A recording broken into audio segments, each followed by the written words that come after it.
When the 4 ponies made it to the second floor, Twilight let out a sigh. Good luck to you both, she said to Fluttershy and Rarity. Be careful! The 2 ponies nodded. We did, and you two also, Rarity said. With that, the 4 ponies parted ways. Fluttershy and Rarity heading up to the next flight of stairs, while Twilight and Rainbow disappeared down the corridor. Fluttershy, Rarity said as they walked up the stairs, I'm glad we're together on this, because I have an apology to make to you. Fluttershy stopped walking and looked at Rarity oddly. Apology? Rarity nodded. All that time we were at the spa, talking about how our children would come at night, I must have been cursing you with every word I said on the matter. I would like to take this chance to say how sorry I am for doing that. She went down to the ground, her ears folding flat on her head as she awaited judgment. Fluttershy giggled, gave her friend a quick comforting hug. Oh, Rarity, you never knew I could never have children, so why would you be sorry? But have I, though? Rarity demanded. Was I hurting you with all that I said? Under a moment of silence, Fluttershy sighed and looked down. I'd be lying if I said no. She looked up to see the guilt of Rarity's eyes. It was the first few times we started going to the spa together, she quickly added. After that, I didn't mind. All that time, and you let me blabber on with my fantasies. Why? Fluttershy looked at her for a moment and smiled. Because it made you happy, and I didn't want to ruin that for you. Rarity tilted her head slightly. On the side, she shook her head. Fluttershy, sometimes you're too kind and selfish for your own good. Fluttershy shrugged. I know, but I'm okay with it. They continued to bid up the stairs until they came to a landing. Oh, that's what I've been meaning to ask you. What's that stallion that keeps coming to your shop every week or so? Rarity looked at her friend with an odd look. Now! You want to talk about this now! Fluttershy shrugged. Better than any. So Lucy, then. She looked at her big, irresistible eyes. Rarity visibly started to sweat, and a faint blush appeared on her cheeks. He's a stallion from Baltimore who's quite into fashion, she came out at last. He has my dresses so much he buys a load of them to show off at his fashion shows. Instead, he was shooting me to stardom in the fashion world. Do you like him? Fluttershy asked slyly. Her eyes flickering. Rarity was one of the very few ponies that she felt safe would be teased or be different around. Knowing Rarity would never be cross unless she took it too far, but she was always careful to avoid. Rarity looked about, and when she couldn't think of an answer, she sighed. A little, but I doubt anything will come of it. I think he's already got some pony back home. It's always okay to ask, you know, Fluttershy advised. Rarity looked up in shock at Fluttershy's advice. Who are you? What have you done with Fluttershy? Fluttershy giggled and was about to burst in laughter when her ears perked right. She heard voices. It weren't any of her friends. She lowered her body close to the ground and sneaked up the stairs. When she got close to the end, she pressed her back up against the wall and walked on her hind legs slowly to where the wall ended, where the third floor began. She gestured with a hoof for Rarity to stay where she was, which the unicorn complied. She peered around the corner to see a horse standing guard in front of a large door, with a large red banner hanging overhead halfway down the corridor. She cursed when she saw there wasn't any around the horse. She turned around to address Rarity. There's a guard standing by the door just down the corridor, she whispered. There's no way we could get around him, or her. There is, darling, and it's staring you in the face, Rarity argued. What, you? Rarity shook her head. No, behind me. She indicated with a hoof to a large window beside her. Ours is slightly open. Fluttershy grinned and flew up to it, pushing it a bit more to see how far it would open. Now it was big enough for the both of them to go through. She peered out the window, looking up to see the small horses running around like mice in a maze. Then looked right to see a narrow ledge leading along the wall to a large balcony that was part of the room that the horse was guiding. She looked back at her unicorn friend with a grin. Do you want to lift up? Rarity began walking backwards. Her eyes were feeling her fear. Are you sure, Fluttershy? I mean, is it safe? Fluttershy nodded confidently. I'll be by your side, Rarity. She stretched out a hoof for the unicorn to hold. Rarity hesitantly brought a hoof up and gripped it around Fluttershy tightly. Then, without warning, Fluttershy quickly flung herself back onto her back, gripped her legs around her shoulders and waist, then lifted her in the air. Verity, meanwhile, was doing her best to hold out the scream she so desperately wanted to release. She evaded outside. Fluttershy quickly placed Verity on the leads, so her chest and belly were touching the wall. Do you have a grip? Fluttershy asked. Verity nodded. Fluttershy slowly fluttered away from the unicorn, always on her back to keep her from falling. Fluttershy looked down, saw below, just as a stone courtyard, with nothing to soften her fall as she did. She quickly began to back up. Just slow it down. What do you think I'm trying to do? Verity squeaked. You know how much I hate heights since I fell from the sky. Well, you did come up with this idea, Fluttershy carried. And I fell from the sky also when I was a filly, so I know how it feels. Just breathe slowly and you'll be fine. I won't let you fall, Verity, I promise. Verity slowly nodded. I know you won't. Slowly, she lifted her hind leg and moved it forward, followed by her right hind leg. They repeated the process until they inches her way to the balcony. So tell me, what was your father like? Oh, well. Fluttershy went silent as she thought about what she knew about him for the small time she had with him. He was kind and loving, had a wicked sense of humor, but a fierce warrior. I remember when I got the fourth key, and after finding him again, he was fighting this remnant. About a few other dozen remnants dead around him. He cared about his friends, my mother and me, more than his own life. I think that's why he died in the end. She looked towards the clear blue sky. That's all I could tell you, really. I barely knew him, and that's the worst part of it. You knew him, then. You knew who he was when once upon a time you had no idea. I'm sure that counts for something. Fluttershy nodded in agreement. I guess you're right. She looked aloud to see that they were right beside the balcony. Do you want help getting over? She asked. Verity shook her head. I should be fine, darling. Go on ahead and see what's in there.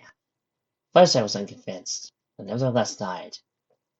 While the unicorn was slowly and carefully bringing herself over the balcony wall, Fluttershy moved to the window and peered in.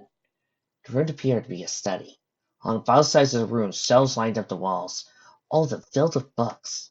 The floor was made of cold stone, large circular carpet, and with the horse of the Andalusian family lying in the center. And beyond the window was another level, split the room in half. Large tables and chairs for horses to sit on. A small group of stairs leading down to the main section. If the key could be anywhere, it had to be in there. She heard a yell from Verity beside her, looked around to see the unicorn falling flat on her. She rushed over and helped her friend back on her hooves. Are you all right? She asked concernedly. I'm fine, darling, Verity replied, wiggling her nose just to be sure.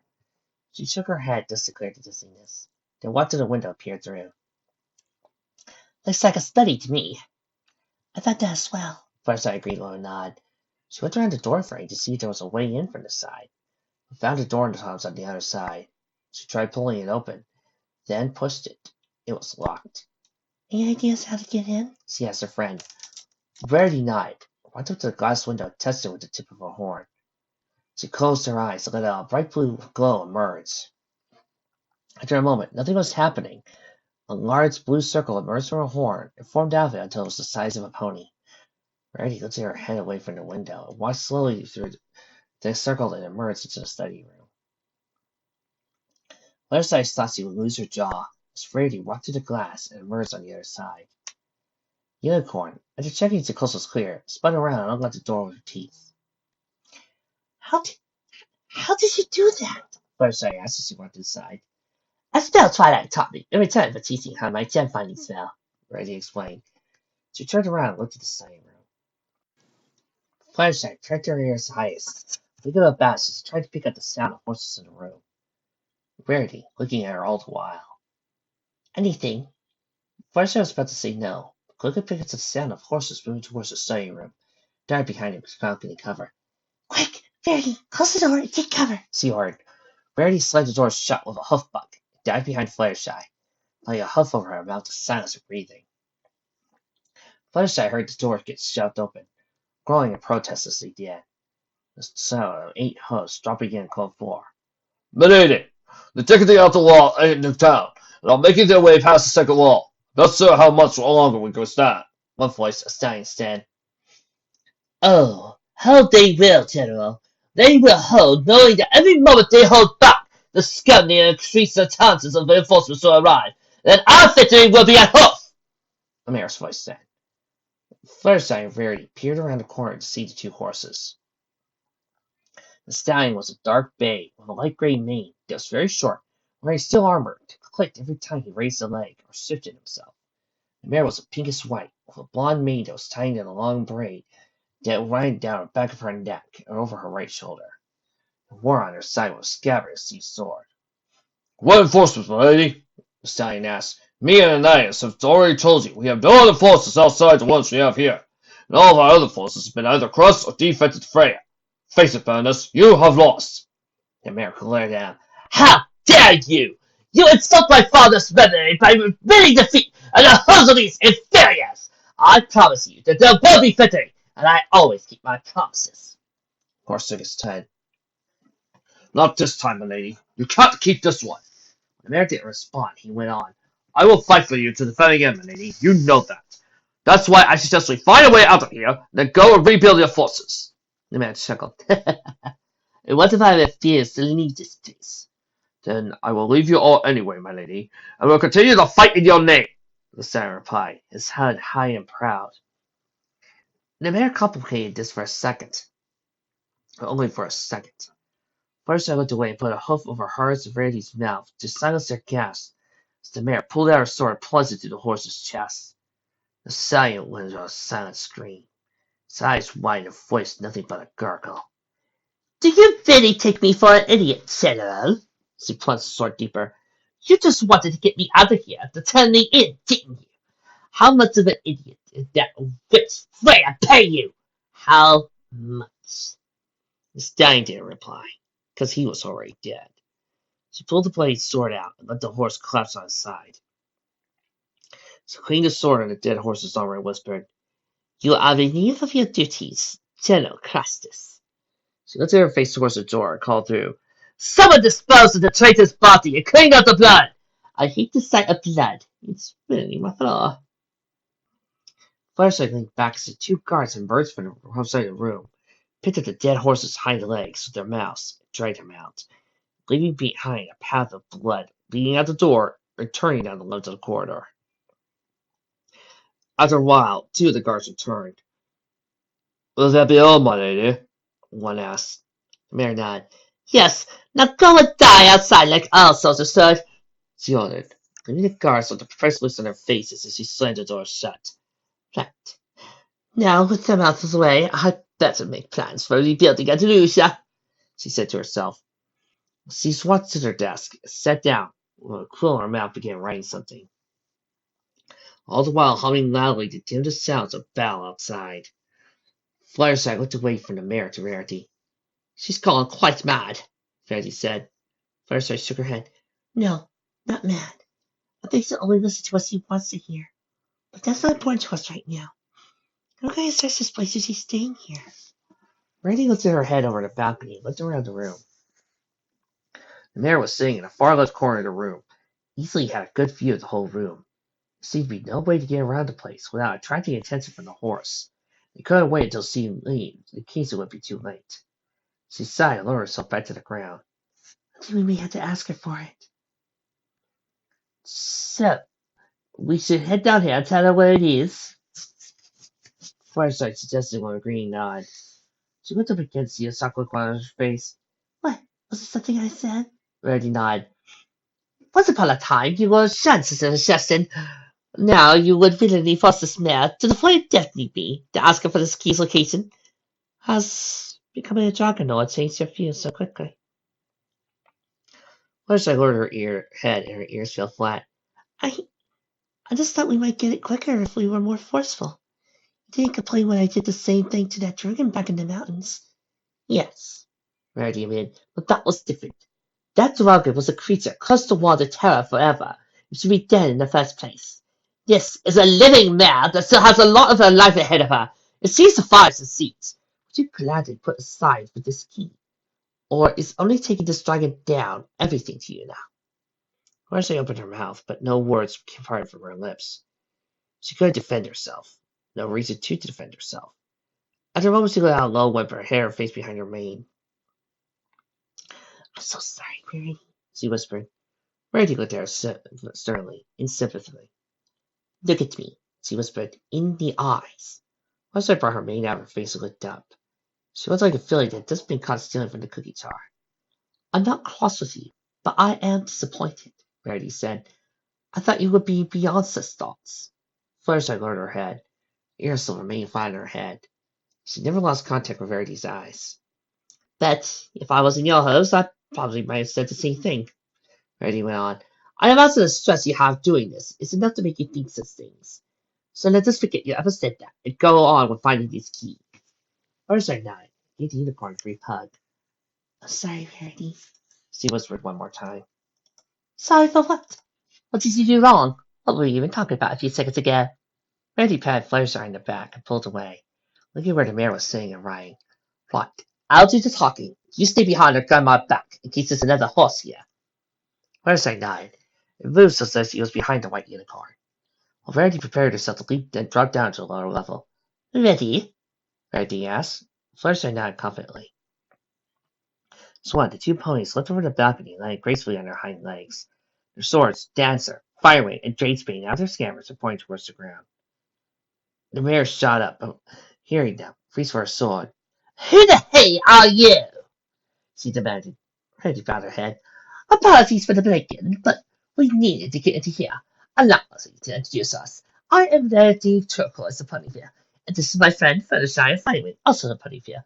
We are both from the land of Equestria, and are here to search for something valuable to Equestria and us. And might I say, I love your style of thing. A faint cough came from behind her. Sit in the house, Fluttershy whispered, finding her to put a hoof on her face. Oh yes, excuse me. She looked back at the mayor, who had a pink blush on her face, tasting the compliment.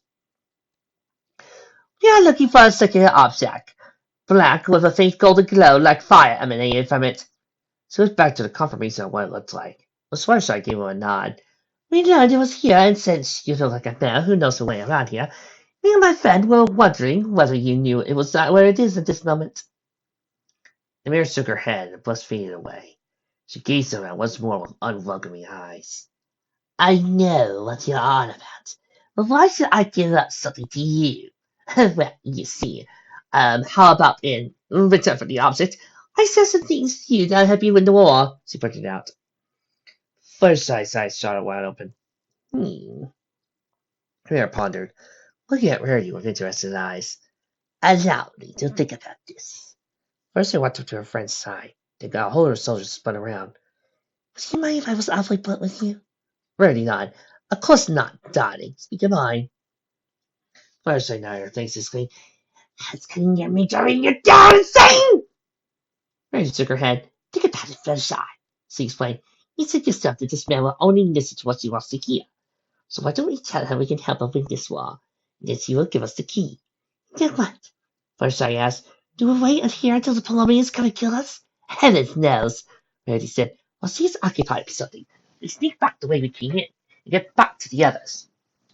And what could go wrong? Fluttershy's mind went through the thousands of ways it could go wrong, but she trusted Rarity with her life, stand by her in every decision. Okay, Rarity, I trust you, Fluttershy said with a nod. Rarity smiled. Thanks. She turned away from the Pegasus and walked up to the mare. Not like she made a decision. Fluttershy looked from her friend to the mare, saw something in her eyes and made her blood run cold. She thought she'd seen that look somewhere, but couldn't point out where. I had thought about your offer, and I decline your assistance, the mare answered. The two ponies' ears fell flat. However, she went on, I have another offer in mind. She slowly began walking around Rarity. With eyes still shone as the mare walked around her. The mare's eyes looking all over Rarity's body.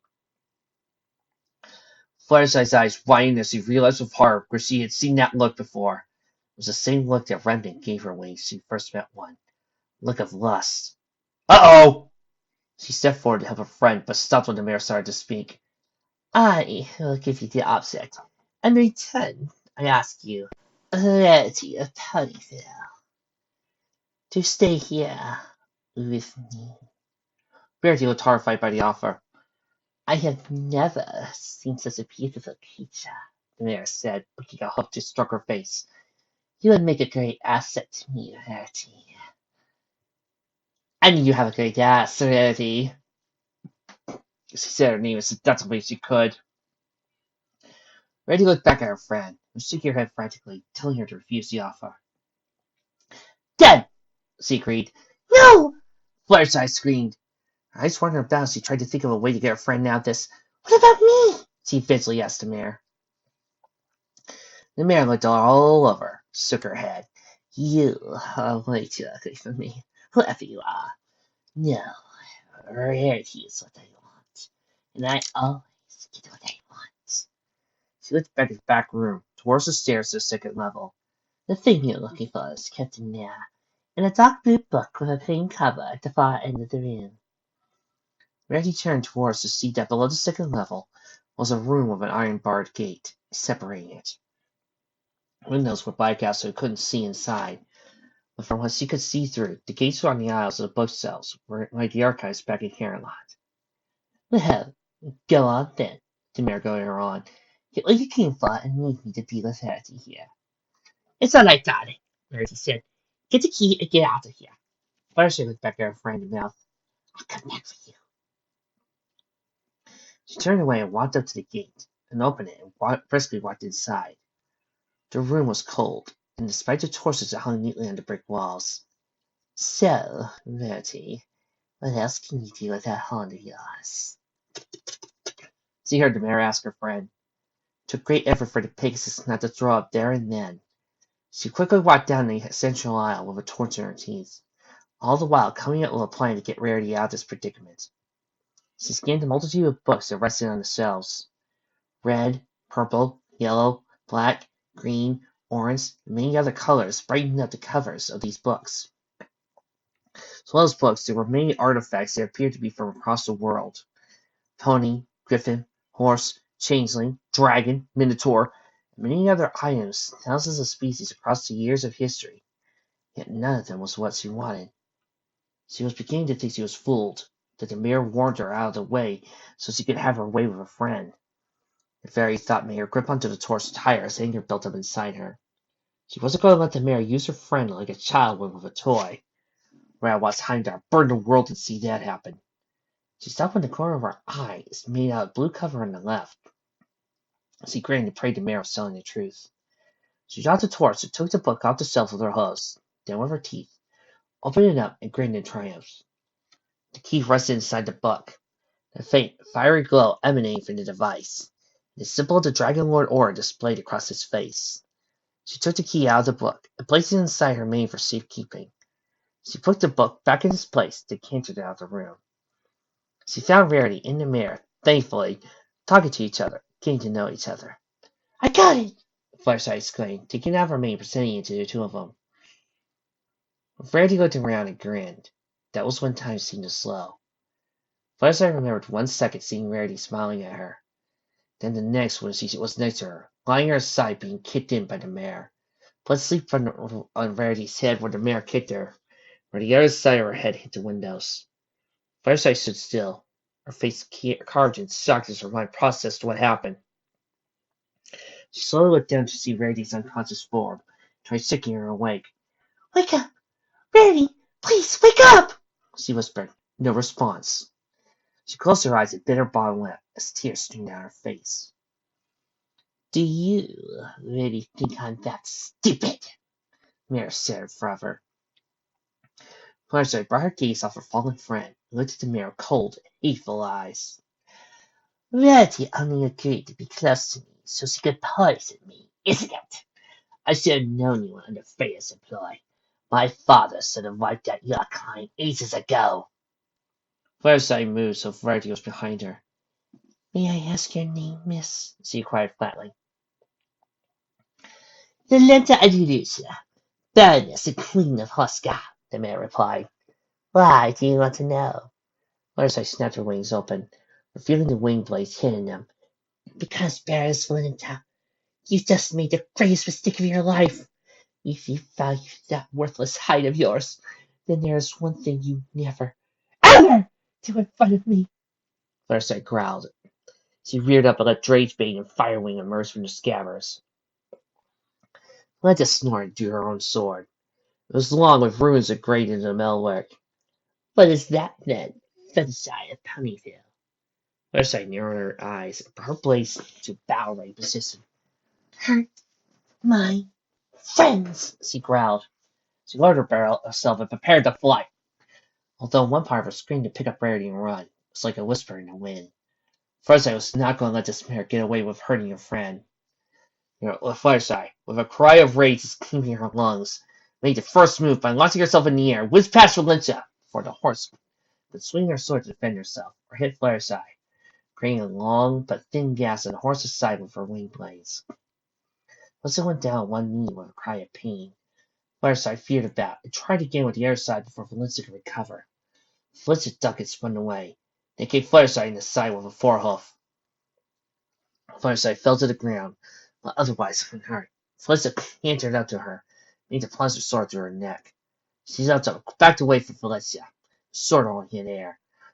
Valencia leapt forward with a cry of rage, whilst a number of furious sword slashes, swings, and thrusts, aiming high, low, left, right, diagonally, but the horse in amazingly quick succession blocked each.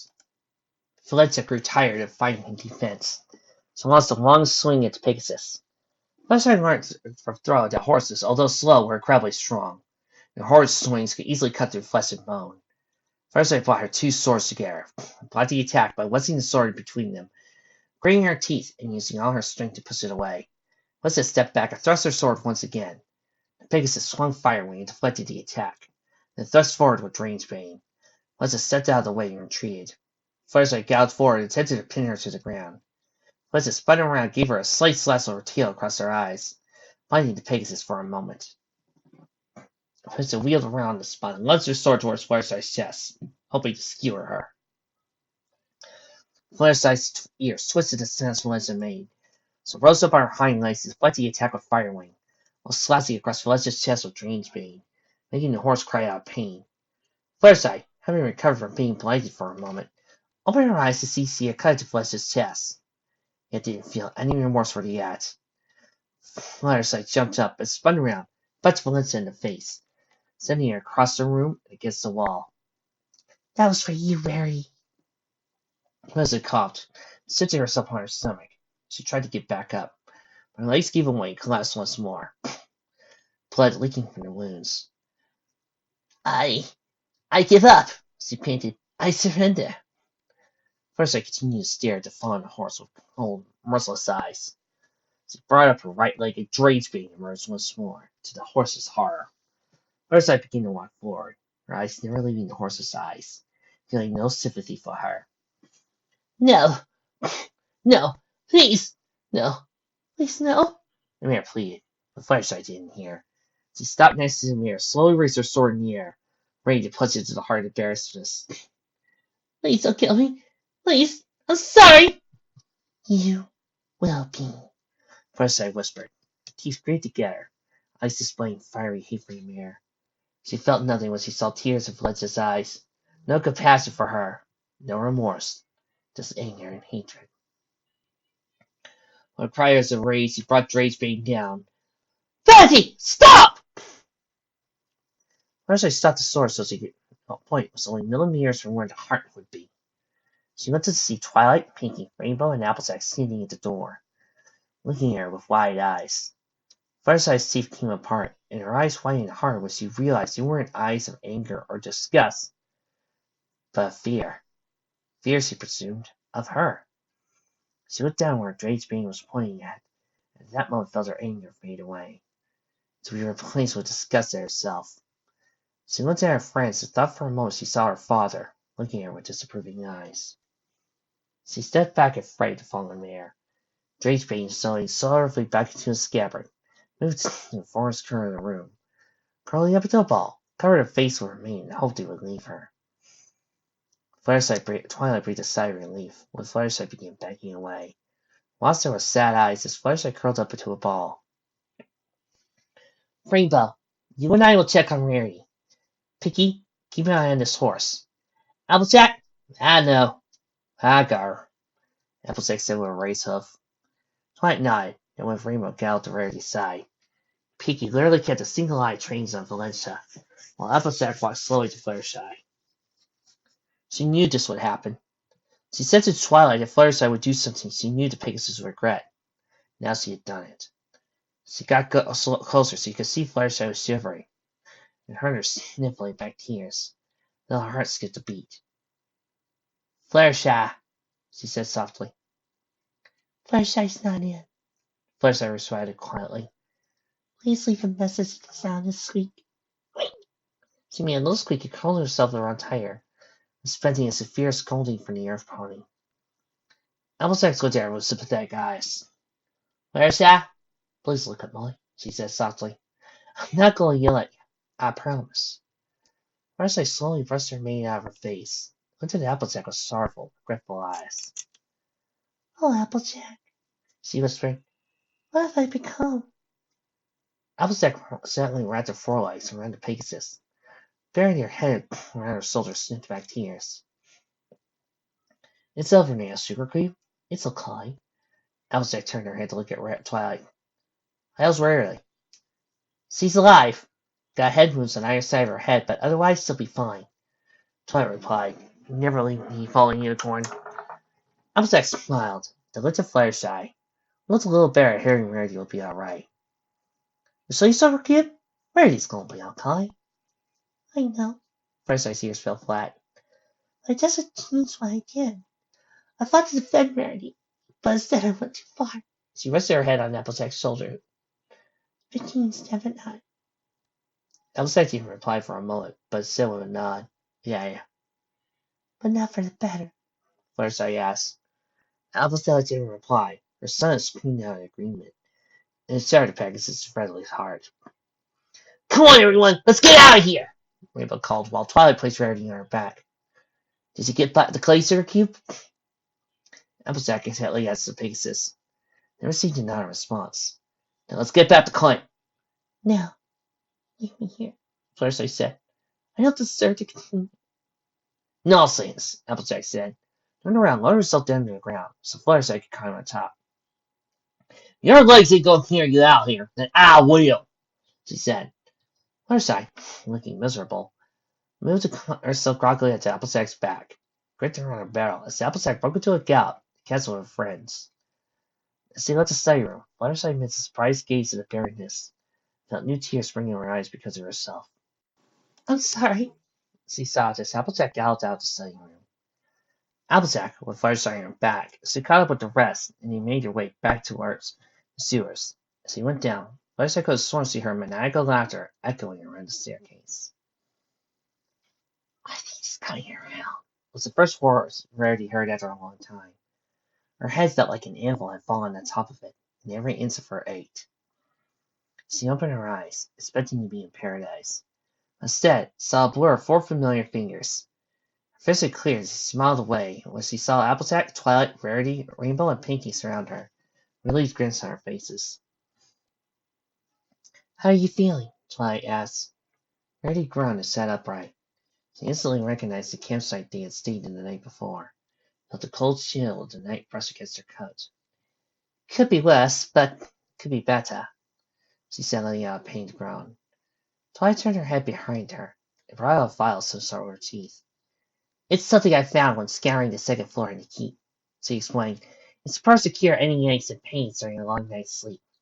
Take this tomorrow, you'll feel better, like nothing happened. Randy took the vial in her hose and drank it down one gulp.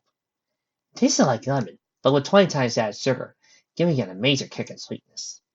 She shook violently as she took hold and stuck her tongue into its taste. Thanks, Twilight. But what did happen? Last thing I remember was turning around, seeing Fluttershy with... She stopped abruptly when she realized her Pegasus friend was missing. Where's Fluttershy? The 4 ponies looked grimly at each other. For a moment, Rarity thought they were going to tell her she was dead. Applejack and Twilight stepped aside to reveal Fluttershy, giving Rarity a reason to start breathing again. Fluttershy was lying on her side, her back to them, curled up like she looked like a flying ball. For a moment, Rarity forgot to breathe again, as she feared Fluttershy wasn't breathing, and realized as she saw her sides rise and fall. She looked back at her friends and was confused and terrified by the grim expressions on their faces. What happened? Tell me, what happened? Try doing a long sigh. Me and Rainbow, after having no luck, were headed back to the stairway when we heard the sounds of swords coming together. While Rainbow rushed to get Pinky and Applejack, I went upstairs to see what was happening. I tried bucking down the door, but with no such luck. So I waited till Applejack and Rainbow arrived. All the while, sounds of firings and cries came from what I thought to be Fluttershy. I found Applejack and Pinky waiting by the door, clinging to the stairs for us, Rainbow went on. And I explained we heard swords clashing. We raced upstairs and found Twilight trying to bring down the door. We told her to step back, and me and AJ smashed it down. Rainbow physically started to remember what she saw. Then what? Patty goaded them on. Applejack continued. We found Fluttershy, looking like she was possessed. Her sword in the air, ready to bring it down onto the horse, who was on the ground, pleading for her life.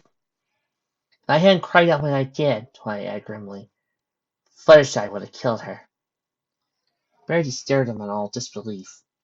She went to each of the ponies, hoping one of them would say she was joking. And Fluttershy would never do such a thing. But their faces told their agreement to Twilight's story. She would never. We just stopped her just before her sword pierced that horse's head, Applejack said, her ears flat against her head. She hasn't spoken since we left the fortress. She refused to eat anything. She just curled up there and blacked us all out. Verity got up and moved next to her friend, but Twilight gently pushed her back. It's best to leave her be at the moment, then talk to her in the morning about it. The best thing we can all do now is get a good night's sleep. We've had a rough day. That's how they mean, Verity said, putting a hoof on her head, as it still felt like a 10-ton weight. The ponies moved away and started settling down for the night. Verity watched them fall asleep, then turned back to Fluttershy. She tiptoed to the Pegasus and softly patted her head, not to wake her. Oh, darling, she cooed. Please don't beat yourself up again over this. She walked away and back to Fluttershy's sleeping bag, was displayed out for her. Turned around and gave one sad look at Fluttershy, before falling to her sleeping bag and drifted off to sleep. The pains and aches she hoped would be gone by the time she'll wake up. Darn this Vic! Why can't I seem to go 5 minutes with any of the main 6 here running without making it seem like they all want to lip lock each other? Come on! Unless they stop being so close friends, why can't this be like some bad fan fakes and have the girls just break up? Seriously. Last I took out a deep breath, until it came out more like a sob, and held back the tears that were threatening to spill as she listened to her friends talk about her behind her back. She was relieved to know Rarity was okay, stayed awake specifically to know that. But now she was awake. She wished she wasn't, as Twilight, Applejack, and Rainbow went into how they saved her from making a great mistake. Then Twilight said, we'll talk to her about it in the morning. May her heart shatter once again. She had read those words once before in a cheesy romance novel that made her laugh. But now she figured this talk would lead her down the same path those words usually imply. The end of the relationship. In this case, her friendships. And then they were all asleep. Fluttershy rolled over and looked at each of her friends, wondering what they would have felt about her now she was a Dragonlord. Twilight didn't seem sure, neither did Applejack or Pinky. Come to think of it, none of them seemed sure of what to make of it all, and it scared her as much as she scared them. Just she wondered whether this part of Heimdall's plan, to separate her from her friends, made her think differently of her, not only making them shun her, making her an easier target to take down. It mattered not if it was. Seeds of doubt had planted in her friends' minds. She had no one to blame but herself. She got up and galloped in a random direction, hoping to find somewhere where she had a place to think how to fight for her friendships. Being a usually calm, frightened pony, she rarely showed her aggressive emotions for fear of hurting the wrong ponies. The last time she displayed her anger was a year or so back when Iron Willow came to Ponyville, tired to be more assertive. But she hurt far too many ponies those 2 days. She hoped she had as well as learned to put her hoof down on things. She hopes she can control her anger when she does to let it out. But today that proved that wasn't the case. She eventually emerged from a large clearing, with a small stream running down the middle, splitting into two. When she arrived, she sat down, looked at the stars. Is this what it was like for you, Dad? She called to the heavens. Were you as angry as I am when you became part of the Order? The response he so desperately wanted didn't come. Please, give me a message, a sign, anything. She lowered her voice began to sink into the ground. I really need your help. I swear, if those clouds above her head suddenly turned into an image of her father, I'm ditching this fic! Tell me then, Firefly Fire, what appears to trouble you so greatly? The hope that the dead would advise you. A voice inquired from behind her. First I spun around to look behind her to find no one there. She then looked up to see Vidar hovering above soundlessly above her. He stopped flapping his wings and came down to the ground with a soft thud. He raised himself onto his claws and bowed his head to the Dragonlord, his eyes giving away concern for his kin. First I bowed her head in return, and walked up to him with devastated eyes. I got angry today. Really angry. I nearly killed a horse that was begging for her life. My friends stopped me, but I feel that They don't trust you as they once did. Vidar finished her. First I looked down and nodded solemnly. They're still my friends, for the moment, but they fear me more than anything in the world. I don't want to be feared by my own friends. When they would start separating themselves from me, they would tell me to go away completely. I don't want that. Not again. First I looked down to the ground and began to cry sadly. Vidar looked at her sympathetically. With a single finger from his claw, he struck Fireside's head. Now he gently lifted her head up so she could look her in the eye. You're sad, not again. Does this mean something like this happened before? Fireside sniffed and nodded. So you have trouble controlling your anger then? Fireside nodded again. To be honest, I thought, being the bearer of the under kindness, you would be above such things. Fireside shook her head. Once I was. That I wish I could get rid of anger completely, so I never have to feel angry again. If you could, then someone could just as easily get rid of love, joy, and some of the most cherished emotions our world holds. Fire said. Anger is an emotion that dwells within all of us, from the tiny ant to the giant mammoth. It isn't wrong that you feel anger for the sake by the way, but you need to know how to control it before it controls you. But how? First I asked. I tried many meditation therapies in the past, but none of them work. I thought bottling my anger in would be okay. But over time the anger bottle becomes so full, and suddenly bursts open. I'm worried that I would hurt the wrong people when that happens, like I did today. And you must learn the vows, oaths, and rules of the Dragonlord order. Finally, Fire said. First I looked at the ancient dragon idly. Rules? Vows? Oaths? My father never said anything about these. How could you possibly help me? Your father probably didn't think it would be the right time. Rules are made for everything, for the sci-fi way. Fire explained. The Dragonlords even more so. They followed the Codex closely and abided by its rules in battle across the centuries. They believed that by following its guidelines, they would be able to control their anger, not become the creature they destroyed at their creation. Fireside's jaw hung over her mouth, shook her head in disbelief. So if I can't control my anger, I'll become like Heimdall? Vidar nodded. For Heimdall, let his anger and hatred consume him totally, destroying him not just in body, but in soul as well. The first Dragonlords came up with several rules that all Dragonlords must abide by, so they can escape the same fate. Do you know those rules, Vidar? Indeed I do, young Dragonlord. Vidar replied. As an honorary member of the Order, I was sworn to its laws, and the vows were given to me. As final rites, they ask you to make one vow of your choosing, so you are sworn to that service. For you, it would be like giving a second cutie mark. Can you tell me them, please? Certainly. Vidar said with a smile. Fireside hopped onto his nose and lay down as Vidar began telling her the laws of the Dragonlords. First rule, you must never harm an innocent creature. Always protect them.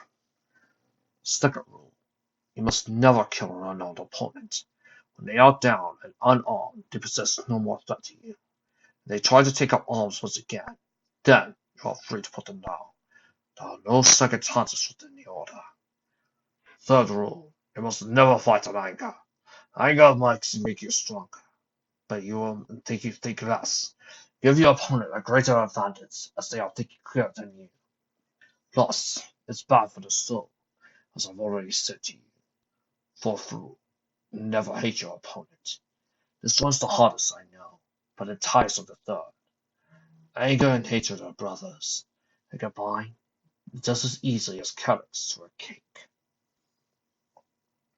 Fireside gave a little pleasurable moan, licked her lips at his midst of carrot cake. Are you even listening? Fighter bellowed. Fireside jumped in the air. He gave a tiny squeak of surprise as he did so.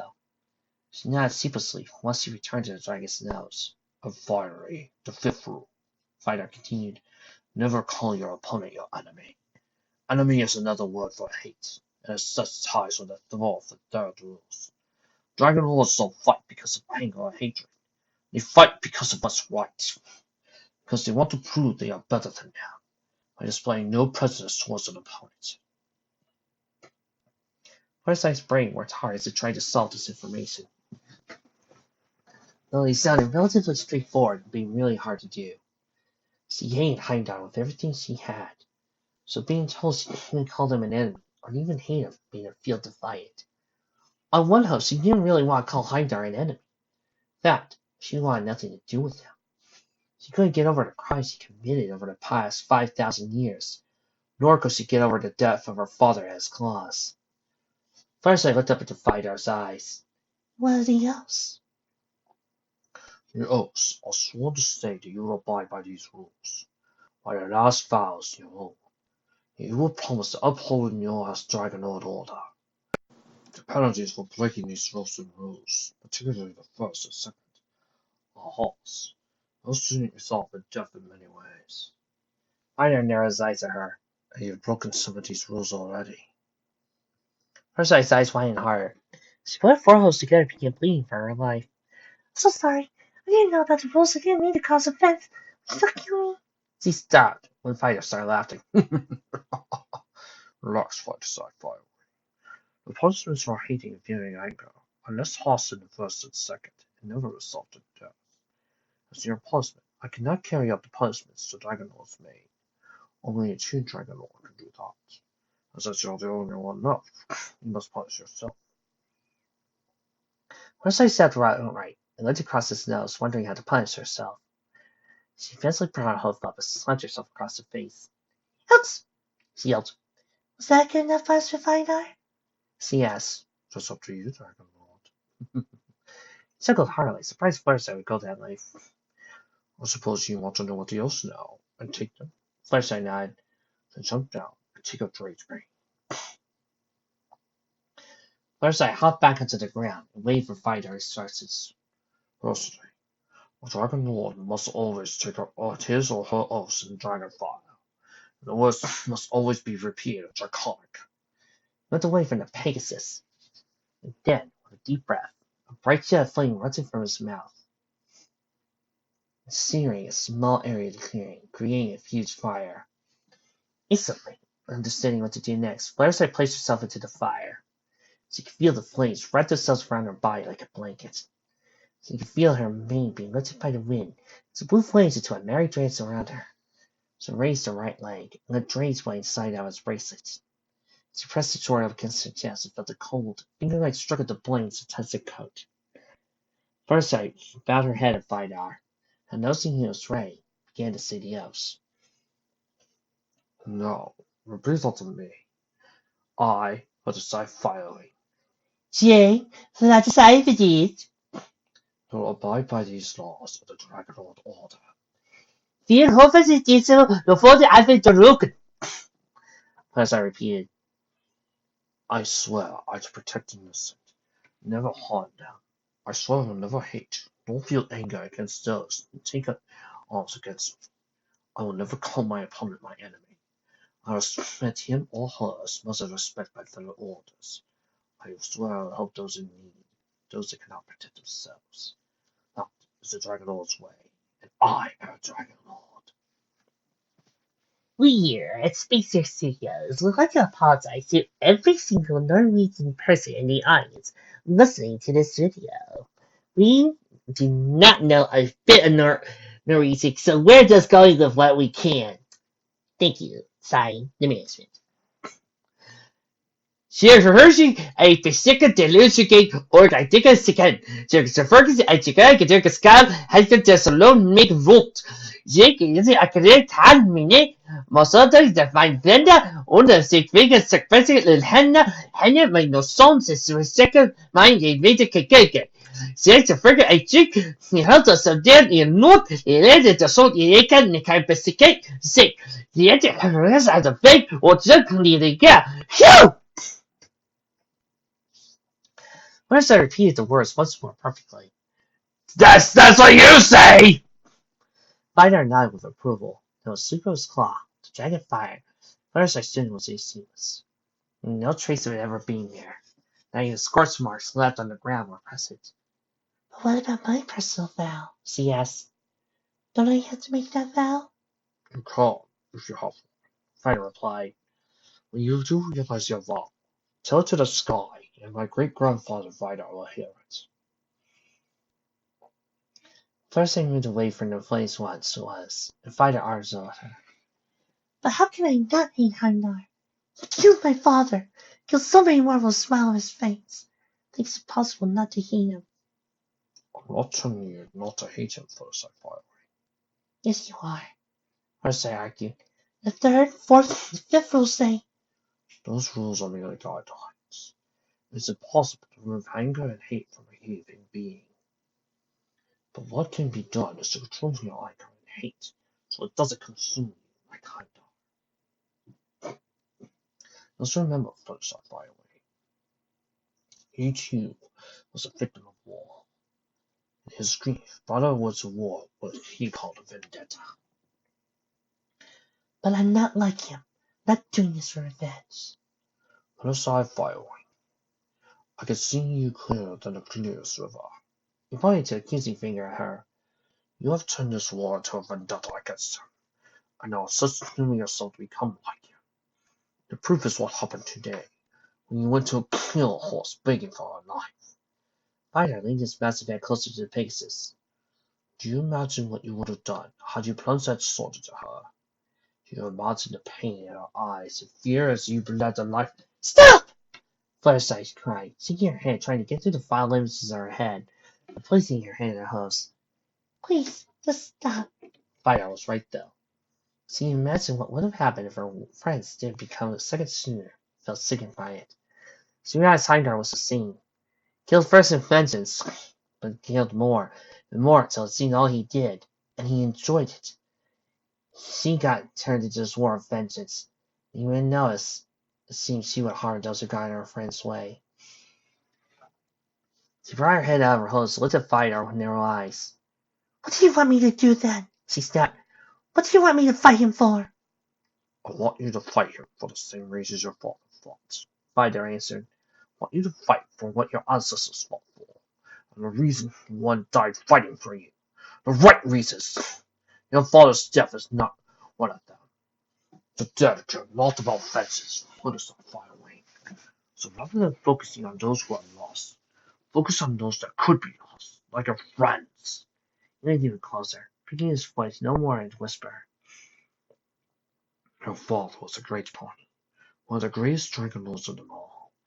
If your places were exchanged, you would be fighting to bring Heimdall not out of revenge, but out of duty. You know this in your heart, don't you? First, I didn't want to believe that. Finally, we'll continue fighting to avenge her.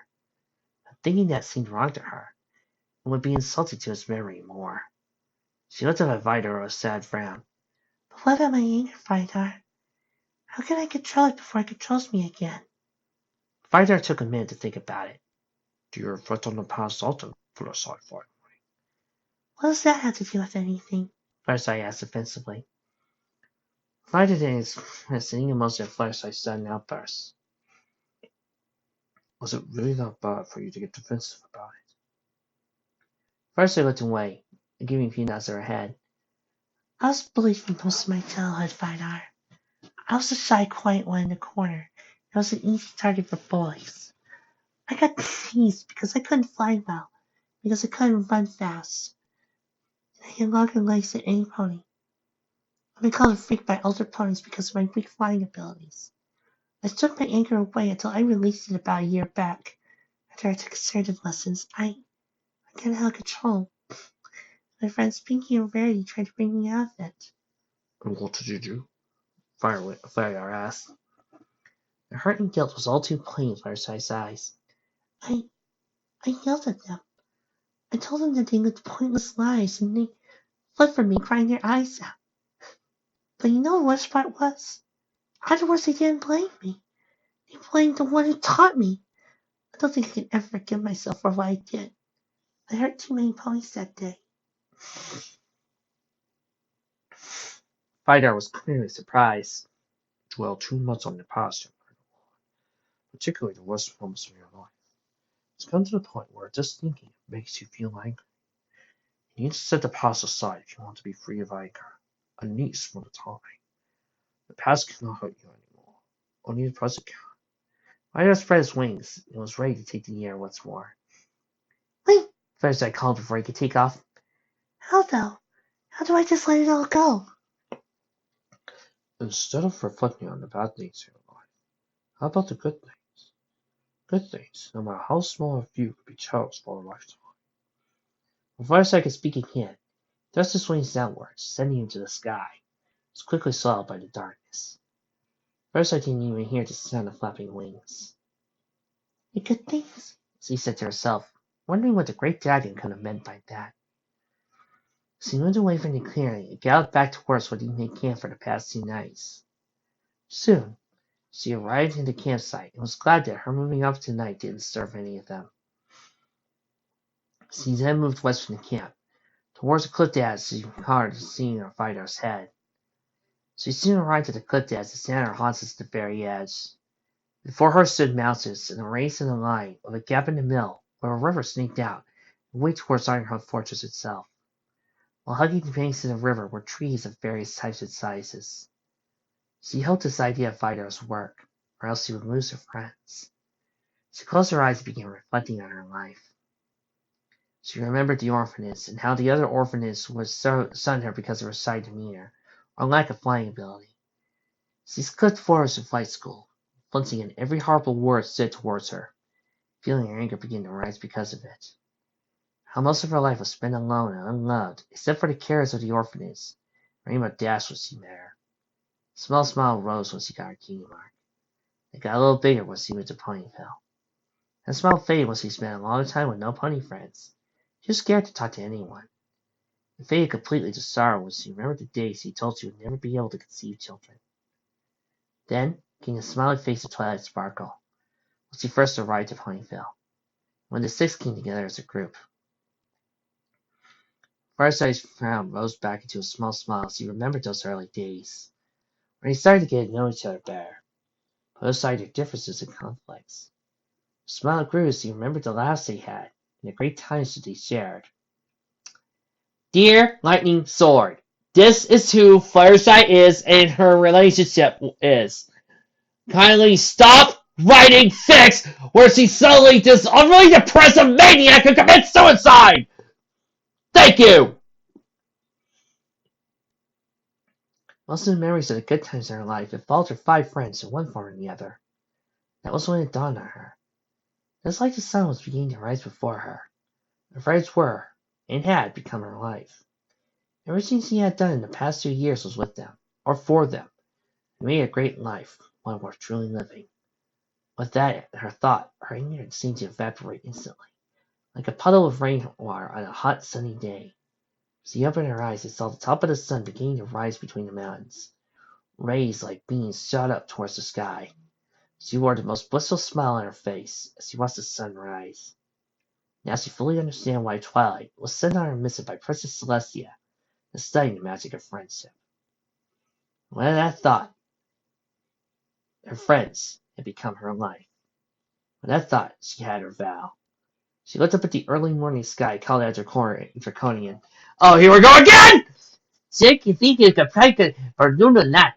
Sigfried campagno che Sigfried campagna correcto e se faccio sapere se capic for mania financial suspicion the murder the fight the murder a chicken for her I heard that Kevin the Saints of Film Pizza the Frost my new worker the letters are wrote but I can for this or her that I go to work. I will not fight for any country. I will not fight for any leader. I will not fight for glory or riches. Instead, I will fight for my friends and their families. They are more precious to me than anything I own. So I will fight them even as my last breath parts my lips. That is my vow as a Dragonlord, and I will hold it till the day I die. A strong sun breeze nearly swept Fireside off her hooves, curled around her and sent chills from her waist upwards, blowing her long mane to one of her eyes. Although any other pony could think it was a coincidence, Fireside had seen too much to think it was a coincidence.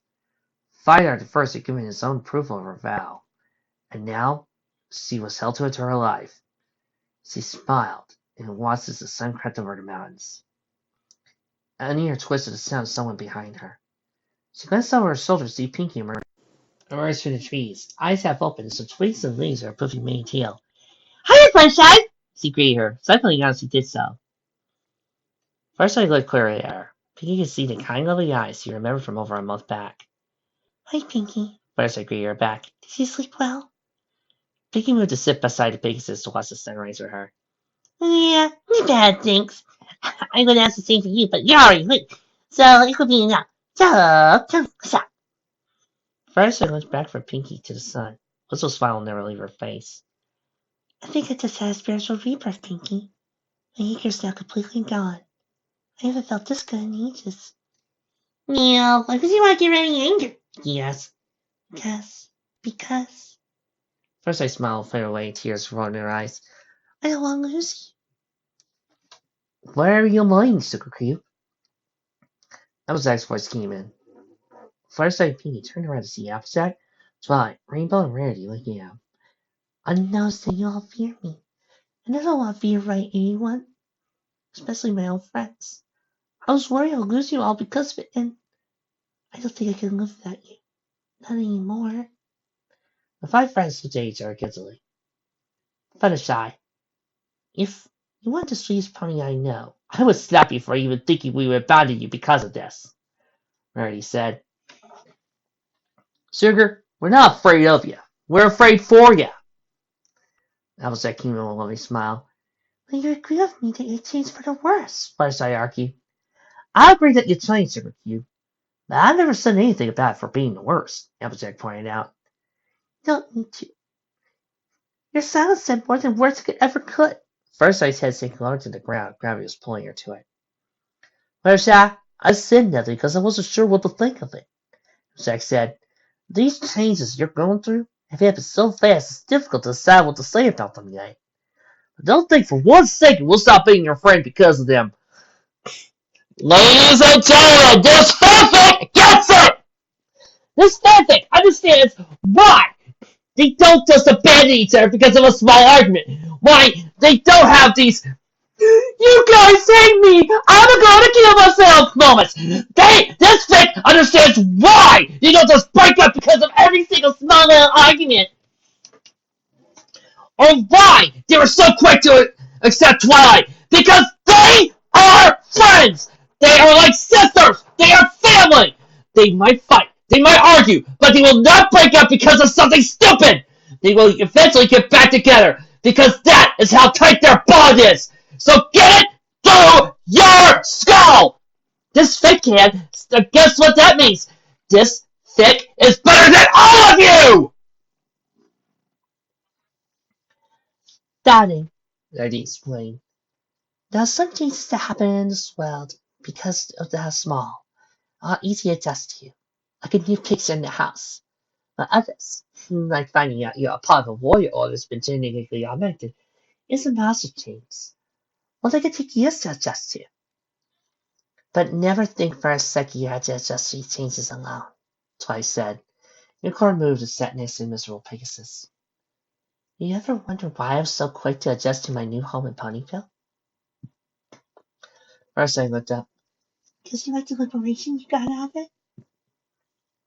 Twilight shook her head. Nope. I actually spent the first few nights in Ponyville crying myself to sleep because I missed home so much. Fluttershy looked back at Twilight shocked, as did the others. I quickly adjusted to my new life because of 6 things. Unicorn placed her host on Fluttershy's cheeks and gently lifted her head to face her. I had you. I had Applejack, Rainbow, Berry, Pinky, and Spike to help me get through what was a difficult moment for me. And I adjusted quickly because of my friends. That's what I was hoping to do for you, Fluttershy. I want to help you with these changes and adapt your old life with them. We care about you so much, it would take 1,000 cakes to feel how much we care about you. Pinky went on. Then we wouldn't be able to eat them because they're filled with how much we care about you. And if we eat them, we wouldn't care about you as much more. Pinky went on rambling. Pinky surprisingly has a point, though, Rainbow said. We do care about you so much that we're going to help you through what must be a nerve-wracking time for you. You're not supposed to be fighting yourselves in there. I'm surprised you haven't fallen dead yet. It's what we're here for, to help you out, Twilight said with a smile. But now, first I lifted her head up, looking at each other with kind eyes and a bright smile. I know you are. I should have always known. I should have doubted you. She sunk her head low once again. I'm sorry for what happened yesterday. My father would have been ashamed of me when he saw me. Can you forgive this bad-tempered bird-brained Pegasus? There were no spoken, but their group crossed Firefly into a hug. Oh, of course we forgive you, darling, Harry said. You're wrong, Twilight added. Not your father, I mean. I'm sure he'll be very proud of you. You realize your mistakes and learn from them. I'm sure that's something he would be proud of. Thanks, but I think he would be proud of you all more, Harsai responded. The 6 mares pulled away from each other, sat side by side as watched the sun rose between the mountains. Shining was warming light down the trees below, making the river glisten as it rippled across the wind. Beautiful, isn't it? Mm-hmm, 5 mares behind her responded, unable to say anything else.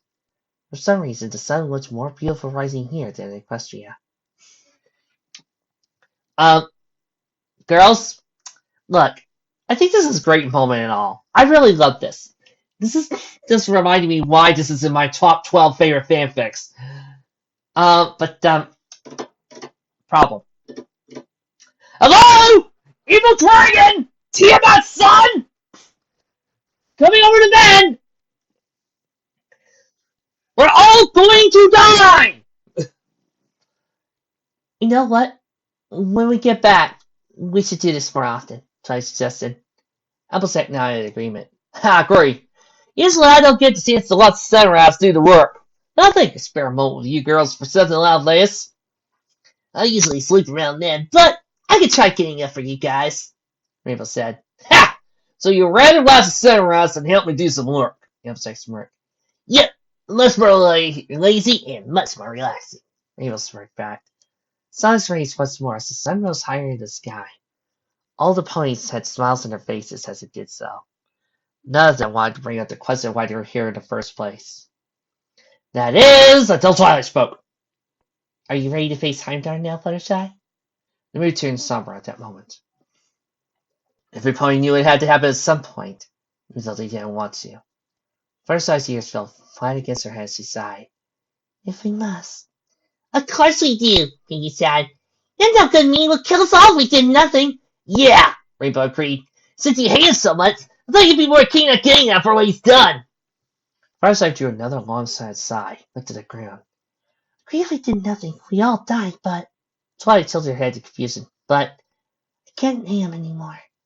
My mind, my darker side is screaming at me to hate him, but I can't.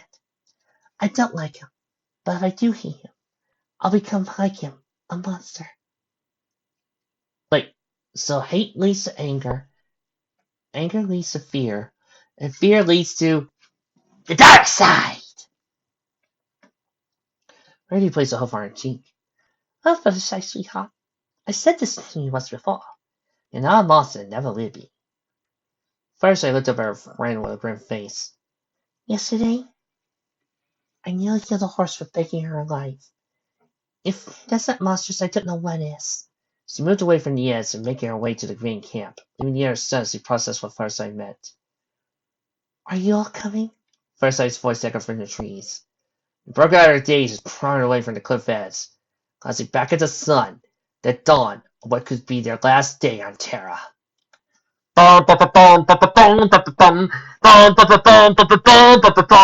Ladies and gentlemen, let's get ready to rumble as we proceed to head off into the main bad guy's lair next time on this channel. Gonna fly now.